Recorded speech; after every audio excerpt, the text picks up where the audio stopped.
প্রতিযোগিতা বা চ্যাম্পিয়ন ফুল, হ্যাঁ ঠিকই শুনেছেন। মানুষের মুখে মুখে এই নামেই বেশি পরিচিত একটি গাছ।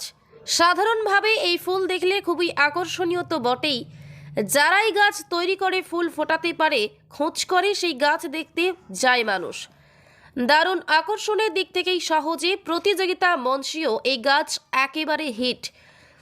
এই ফুল বা গাছ যাদের কাছে পরিচিত তারাই এর গুরুত্ব বোঝেন।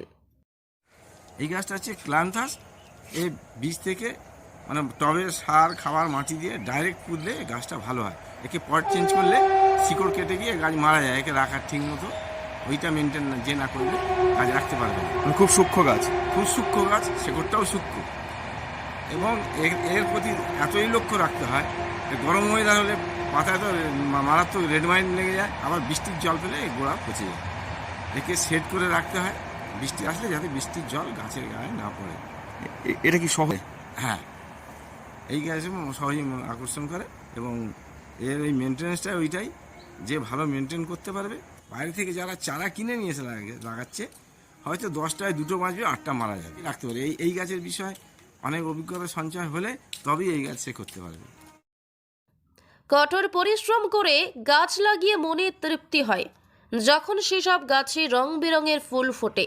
তারপর আবার ক্ল্যান্থাস ফুল বা সোয়াইন সোনা ফরমোসার মতো গাছে ফুল ফোটাতে পারাটা আরও বেশি আনন্দের। এই গাছের ফুল চলতি কথায় পাখির ঠোঁট ফুল নামেও পরিচিত। নরম কাণ্ডযুক্ত গাছে সারিবদ্ধ পাতলা পাতা, 2 থেকে 4 ফুট উচ্চতার লতানো প্রকৃতির গাছের গোড়া থেকে ডগা পর্যন্ত ছোট ছোট পাতা, সবুজ গাছের ডগায় লাল রঙের ফুল, যা দর্শকদের চোখ দারুণভাবে আকৃষ্ট করে। কিন্তু বৃষ্টির জল একবার পুরো খেয়ে গেলে তখন ওষুধ দিয়ে একটু বাঁচানো যায় না। এর শিকড় বা গোড়া খুবই সূক্ষ্ম। পয়েন্টেড গাছ, এটা যে কোনো কম্পিটিশন প্রতিযোগিতা এই গাছ জেনে যাবে, সে ফার্স্ট সেকেন্ড প্রাইজ পাবেই। কষ্টকর ব্যাপার, খুব টাফ গাছ এটা। কোনো প্রতিযোগিতা এই গাছ যে নিয়ে যেতে হবে তারই প্রাইজ, যে ভালো রাখতে হবে, প্রচুর ফুল হবে, তার প্রাইজ হবে। এই গাছটা বেশিরভাগই লোকই বেশি রাখতে পারে না, মারা যায়। শিশির পড়লে সেট থেকে সরিয়ে তাকে বাইরে শিশির খাওয়াতে হবে, ঠান্ডা খাওয়াতে হবে। আবার বৃষ্টি আসলে তখন ওকে সেটের ভেতরে ঢোকা যায়। এটা এর সাদা হয়, আর টকটকে একটা লাল আছে, আর একটু ওই অরেঞ্জ কালার আছে। 3টে দানা পুঁতে চারা থেকে এর কমপ্লিট ফুল আসতে 140 দিন। ডিসেম্বর থেকে ফুল শুরু হয়।